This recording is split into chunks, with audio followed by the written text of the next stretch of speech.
Welcome back to the Languages Pedagogy Podcast. In part one, we talk about pressure, the kind you feel when an exam isn't just an exam, but a gateway to a new life. Today, we move deeper into the mechanics of that pressure. Because IELTS doesn't just test English, it tests your ability to listen while multitasking, to write while racing the clock, to recover instantly after a mistake, and to stay focused when your mind wants to shut down. In this episode, we'll talk about why listening feels harder than it should, why writing collapses under stress, and why different age groups struggle in completely different ways. We'll also question something uncomfortable: whether these exams actually reflect real communication at all. This isn't about blaming learners, it's about understanding the game so it stops breaking you. And as I always say, sit down comfortably, get yourself a coffee, and let's get started.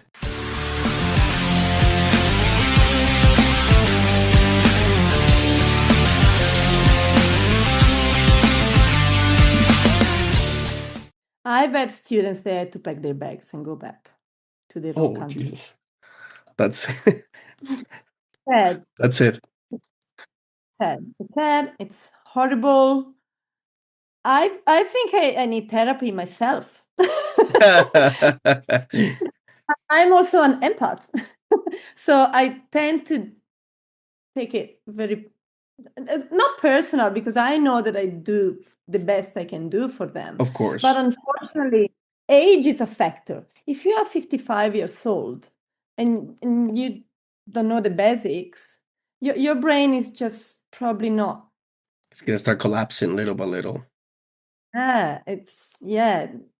Some cases are almost impossible. And I Wow. think the government knows that.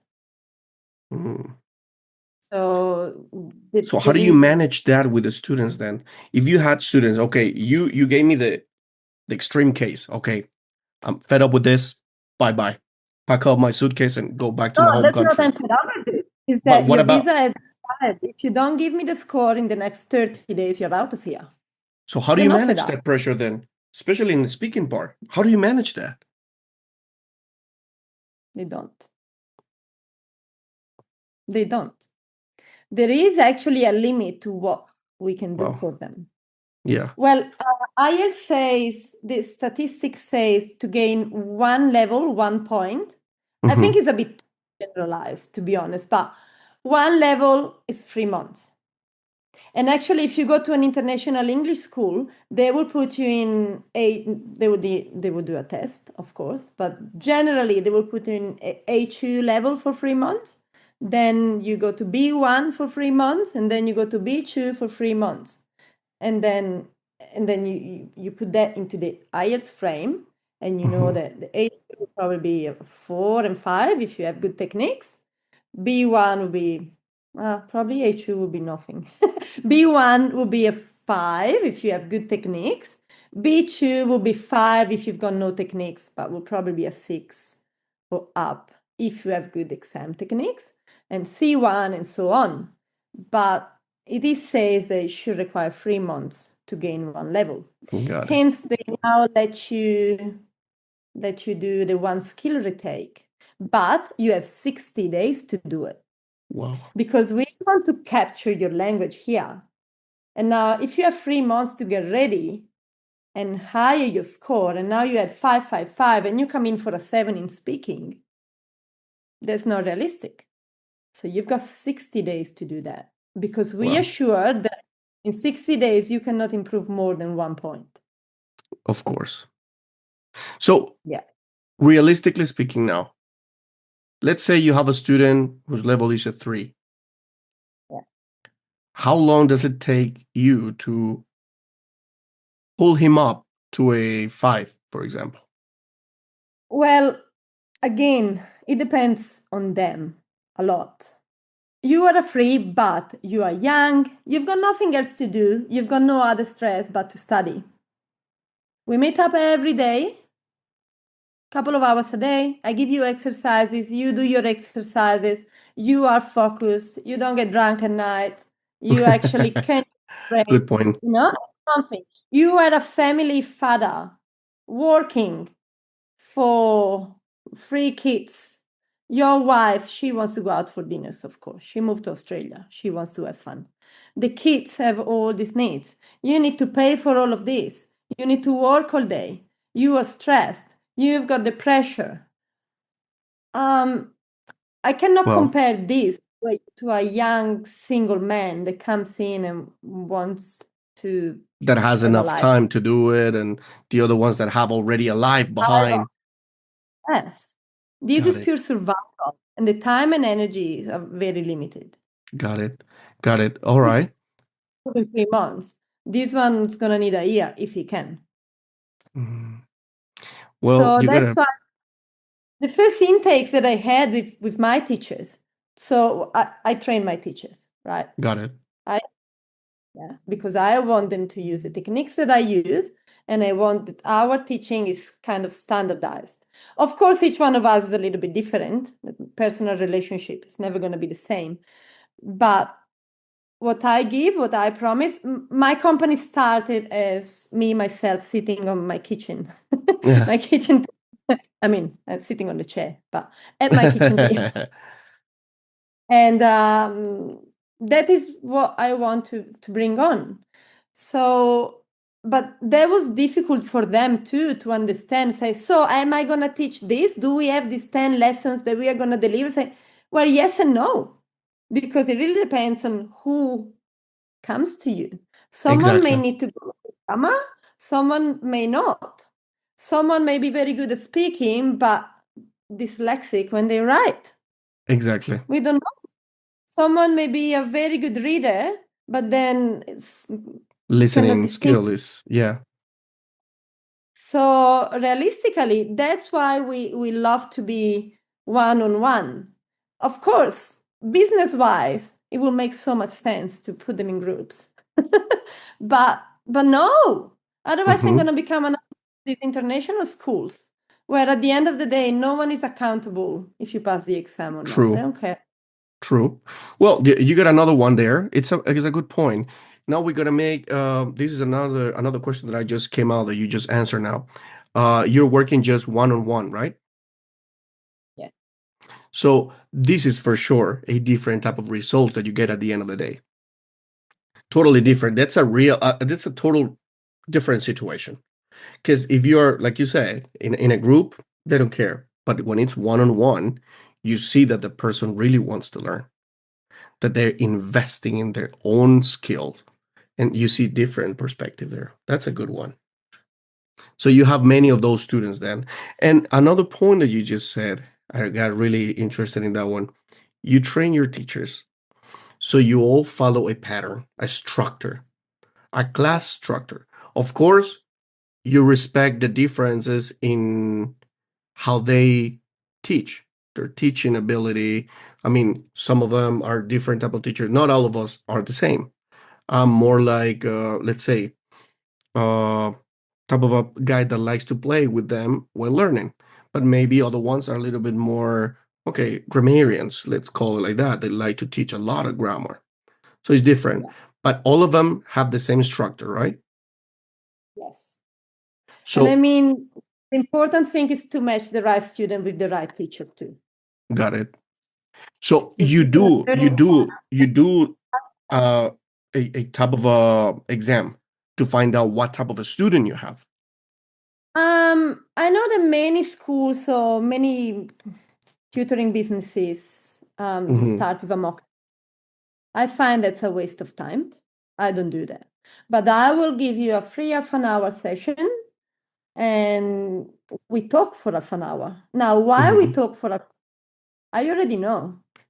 Well, because I will be asking questions that, of course, are pushing you to use certain Yeah. kind of grammar, kind of vocabulary, certain kind of structure or frames in your answers. So I already know if you can naturally do that or not. Hmm. So in an hour that you think that I'm just asking you personal questions because I'm annoying, I am actually testing you. Good. But then And at the end, those yeah, questions will drive you to choose the right teacher for the student. yes. Got it. Mm? And at the end of the half an hour, I can also tell you, considering your life situation, your Mhm. lifestyle, your job, your background, you're gonna need. We can try and do the 10 hours package and send you to the exam. And Mhm. sometimes, oftentimes, actually, it's good. You know, they already have a decent level of English, 10 hours, very structured. You've got all the tips, you exercise in between, boom, go, done. Sometimes. Got Sometimes it. after the hours, we decide we should actually keep going with 2 hours a week for the next 2 months, practicing only writing and speaking, for example. Or sometimes after the half an hour, I'm going to have to tell you that you're going to need 1 year to get a 7 if you work very hard. Yeah. Sometimes you never see them again. It's fine. Exactly. Well, that's another situation. Yeah. Um, that's the speaking, the reading. One more that we're actually just missing here. What about the listening part? That's a tricky one because it's not only about listening, it's about multitasking. Mm. So the recording starts and there is no pause. If you have to go to the toilet, too bad. Your own problem. Exactly. So, You're stopping. recommendation number one: do not drink water. No.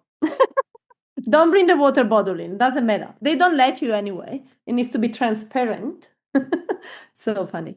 But it's super, super secure, so you cannot Yeah. copy. You Exactly. write on your phone, these kind of things. But don't drink water just in case. Just Yes. say for 4 hours straight.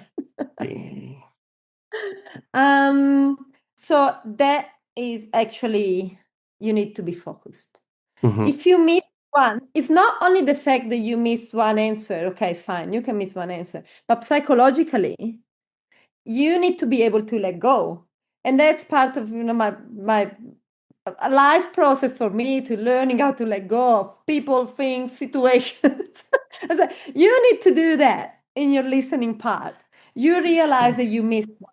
You realize that, oh, you were still waiting for this answer, and suddenly they are already talking about the next 3 or 4.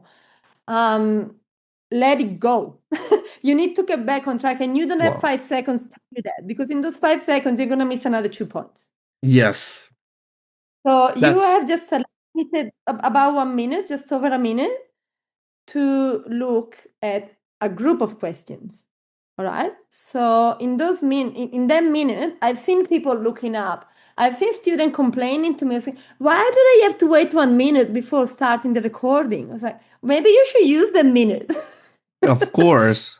Most important thing is highlighting. So highlighting, and this is a complete. I've actually talked to the IELTS people, and I say, why in your website, official IELTS website, people are not able to highlight when they exercise, because Mm. it's so important. If you don't use your highlighter, there's no way I couldn't do it without the highlighter. Wow. You need to help your brain in every possible way. So True. keywords, like the keywords, especially if you have a long text, you have a lot of information. You need to, because every question that you go and look at, you're gonna have to look again. Even if you, oh yeah, I saw that, but I didn't highlight it. Well, you're gonna Yeah. have to. And when the test is time sensitive, you cannot do that. You have to highlight. So in your listening True. part, you highlight your keywords and you keep following them one by one, because you know when your answer is about to come up. But True. if you look at that, and then another very important one is they will give you the answer, and then all of a sudden you're there trying to think about the spelling of the word. Oh, got it. What? Spelling. In the meantime, they go, oh, actually, I've changed my mind. And then too late, because you were too focused on the You missed spelling. it. Yes. You realized that, but you missed it because you were thinking about the spelling. How So many how that's many why parts in listening to you does IELTS have? 4 parts. for part. Which part is the most challenging? But it goes in order, and that goes with the reading too. It's in order. So you go from the easiest to Yeah. the most difficult. So part 4 is the So most difficult one. yeah. It's usually part 4 is like a lecture. Moving to a new country takes courage. Improving your English can feel overwhelming, but you don't have to do it alone. At WA IELTS Academy, we help students around the world turn stress into confidence and effort into real IELTS results. You'll get personalized coaching, clear strategy, and support that truly believes in you. And to get you started, we are offering a free 30-minute consultation to build your plan and map your next steps. Search WA IELTS Academy online and book your free session today. Will be one person talking, explaining some kind of process or some kind of university lecture of some kind. And they give you a lot of information that you don't need. So that's another challenging part, because you are there waiting for your answer, and then 2 or 3 minutes go with this person, blah, blah, blah, blah, blah. It's like, surely Where's the answer? Yeah. That is in that specific second that you go and have a look, say, oh, maybe they're talking about something that, then they give you the answer. But you were busy looking down, so you missed it. So yeah, and that minute where you need to highlight your keywords, that's actually so important, because even though you're not gonna actively remember everything that you're gonna be looking for or listening for, Listening in this case, yeah. in the background there is a bit of an idea of what's coming next, and you need to actually be self-confident enough to say, like, no, they didn't. I know they didn't. Yeah. No, they didn't. Let's stick to it. And yeah. Confidence again. That's the key word, I guess. Yeah. Confidence. Isn't that the key of life? It is. Yeah, you're right. You're right. That's part of it. And that's the way we gotta actually feel with ourselves. Confident. All right. So we just discussed the 3 first ones, and now we got the last one, writing. In writing, I think there are 2 parts, right? Yes. Yeah. Part 1, is it an essay? Part 1 is part 1 in general training is a letter, and in the academic, yeah. The academic is describe an image. Generally, is a graph or a process. Oh, the graph. Gotcha. Yeah. This one must be really challenging for students. Yeah, it is. The structure that you need to actually use must be really, really hard. Again, it's 150 words. It's not a lot. Not that bad. Yeah, it's not a lot. So actually, it's the easiest part of the test. Apparently, it weighs 33% of your score. But I agree with that in your general training, because it's actually a letter or an email that you're sending to your landlord or to your employee or to a business, or a complaint, or applying for a job, or applying for a house. That's quite everyday situation for some. Yeah. And then you have in your introduction, you say who you are, why you're writing, and then you already get half of your score there. So the first thing that I tell my students is that the examiner is going to look at your test as if it was a picture.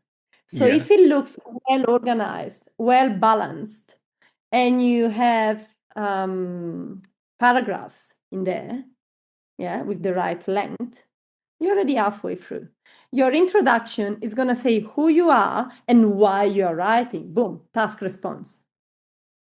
If you don't finish your letter, too bad. The task response already gave you half of your score anyway.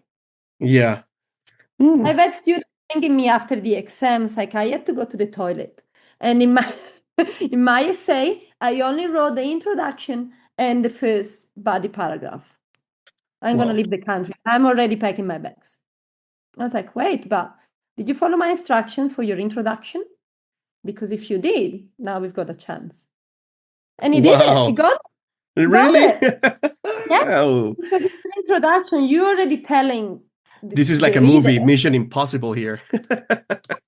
Mission You already Impossible. what you're talking about. You show that you can paraphrase. So you show that you know how to structure your essay. You're telling them what you're going to do in your essay, and you're giving them your opinion. You Yeah. already nailed 2 out of 4 Wow. of criteria that I used. So there is some strategy behind it. We can. So Yes, we you can. once yeah.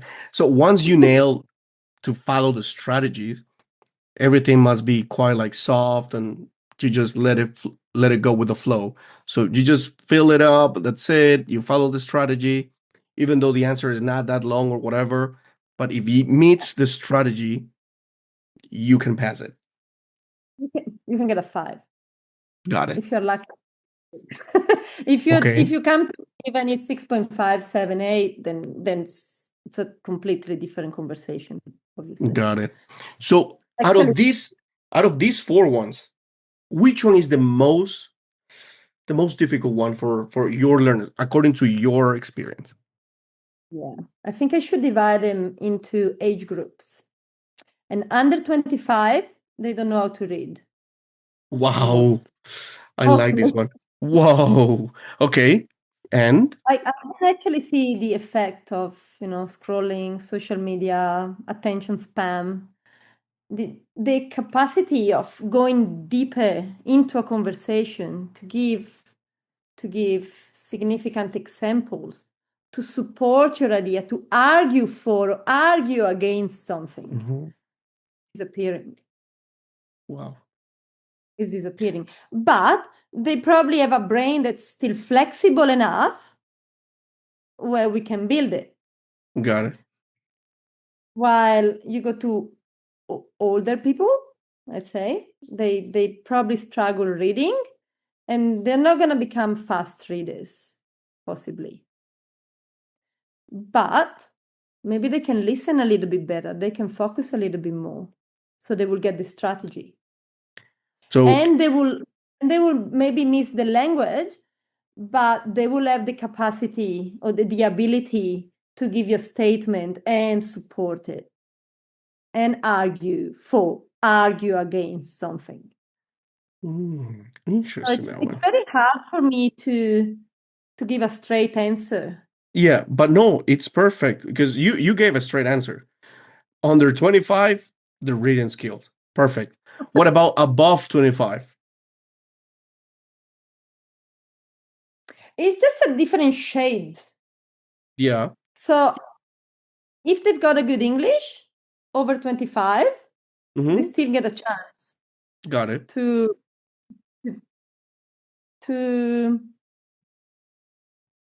I don't want to offend anyone for a start. Oh, I think this is not about offending. I think this is about something very specific. I mean, exams are like this. I mean, you will never be able to actually have a 100% in an exam if you don't actually manage certain skills.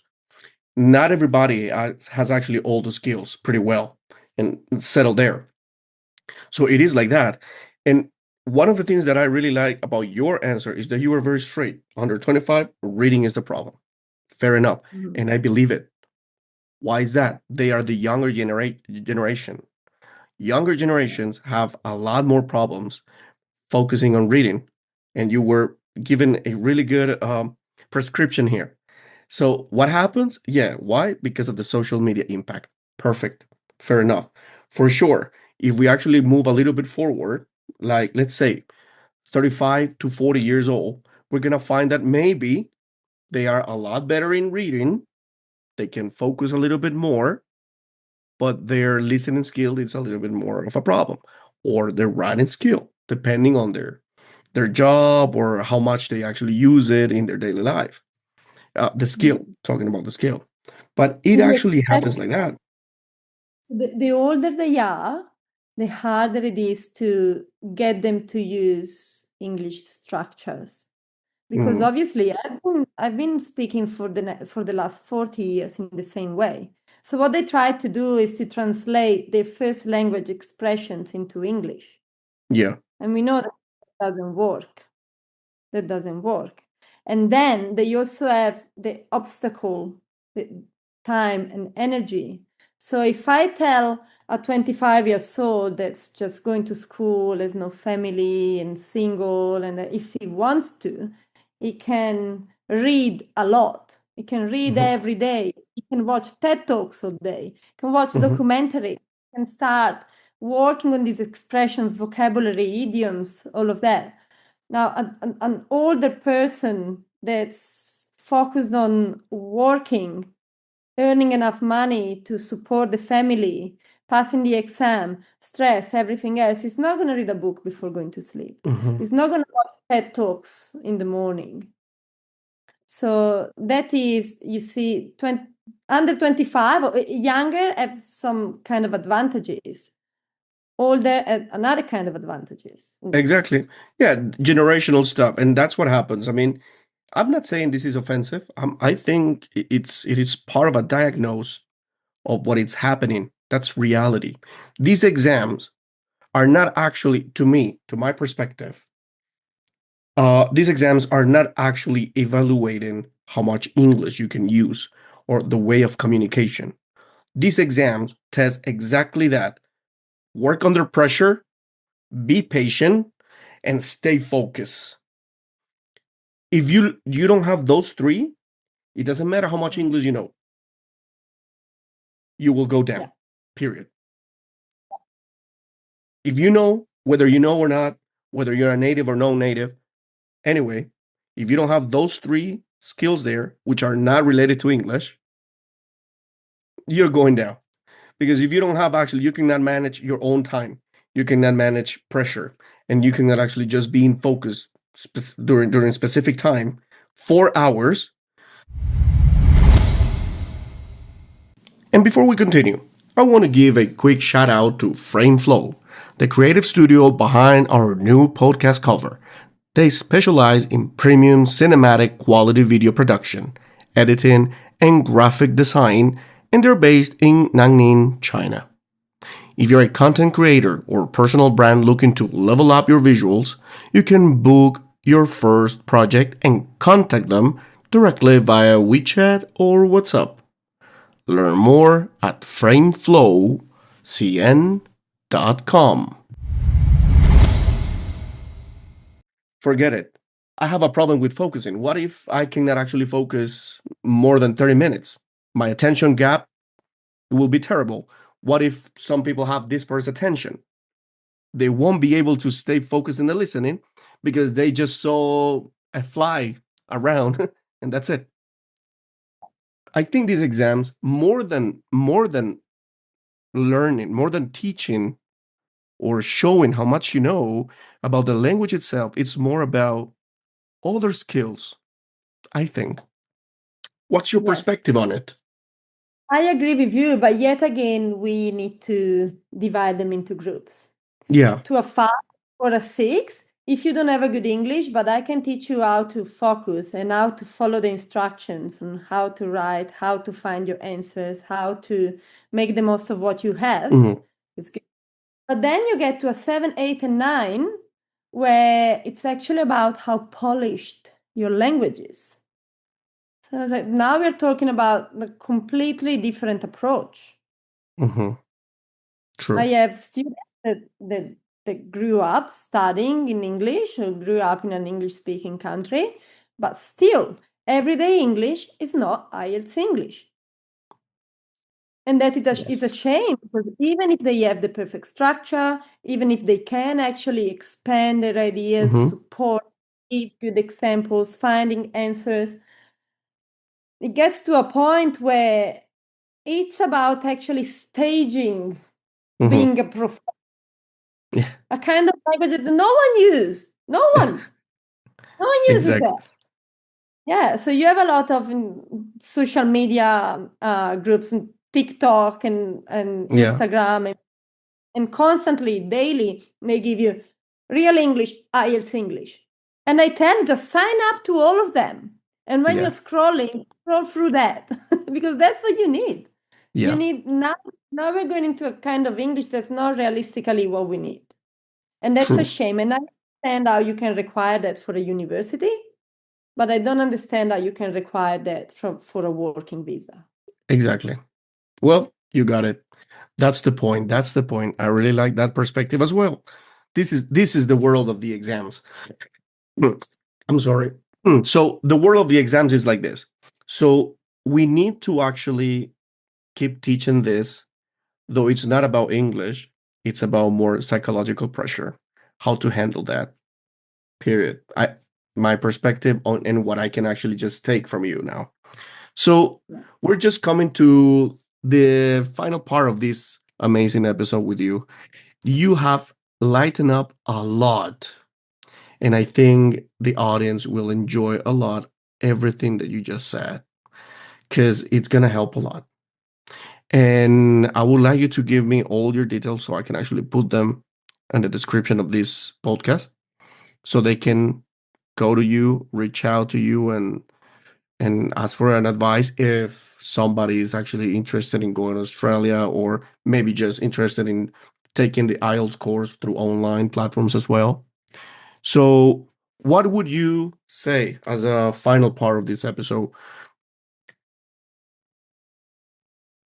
Oh, I wasn't ready for the question. Okay, as a final part is Yeah, what would you tell the um, audience? don't give up, follow your dreams, don't let an exam stop you, ask for help, practice, but maybe just remember that if you want to move to an English speaking country, you need to be speaking English. It's true. And even There are yeah, and even many. if true, and even if you are not moving to an English speaking country, English is the lingua franca. Anywhere you go, English is the language that can be actually can help you anywhere. It is, but also maybe in order to encourage all of us, really, is that Mhm. don't worry about it. That's actually part of your trademark, your personality. It's True. you. It makes you different. Your experience, your background, your culture, your way of expressing yourself. It's important. We don't want to lose that. We want to be proud of that.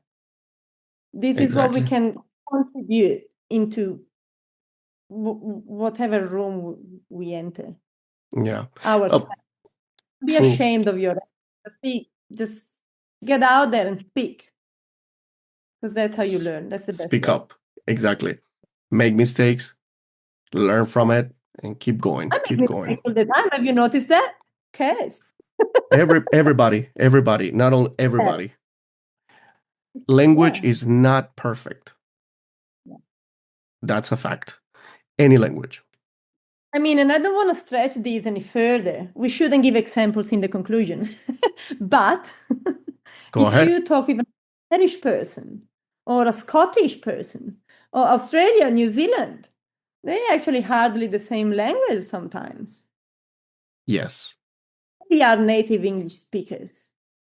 And anyway, So don't worry about it. exactly. That's true. Um, would you like to mention your social media, how people can actually reach you out? Yes. Well, you can just search Facebook, Instagram. I don't have TikTok. I feel like I'm too old for that. And it's WA IELTS Academy. Or you can just go to my website, which is www.waieltsacademy.com.au and just contact me from there. Got my WhatsApp number in there. You can send me a message. You can ring me up. I'm always available if I'm not teaching. And happy to have a chat with whoever's got questions. You can actually book a 30 minutes free session through the website and ask all the Amazing. questions you have. Yeah. Amazing. Thank you very much, Valentina, for enlightening the path of many of our listeners here. Hopefully, your voice can reach more people. and people actually can just get more interested in taking the exam, and maybe they can contact you so you can give better explanation. Thank you very much, Valentina, for accepting this invitation. It's been a true honor to hear you. I see you're a really good professional, and I'm more than happy to recommend you to anyone who would like to be interested in IELTS. You are pretty knowledgeable, and I think that's something that needs to be promoted. It needs to be advertised. Someone who's professional like you. Thank you very much. I want to cry now. Thank you for the opportunity. It was a pleasure to talk to you, obviously, and to all of your audience. Yeah. Thank you very much, Valentina. And remember, the doors of these podcasts are always open. Anytime that you would like to share anything new, you are more than welcome. Great. Thank you. Love Thank that. you very much, Valentina. See you next time.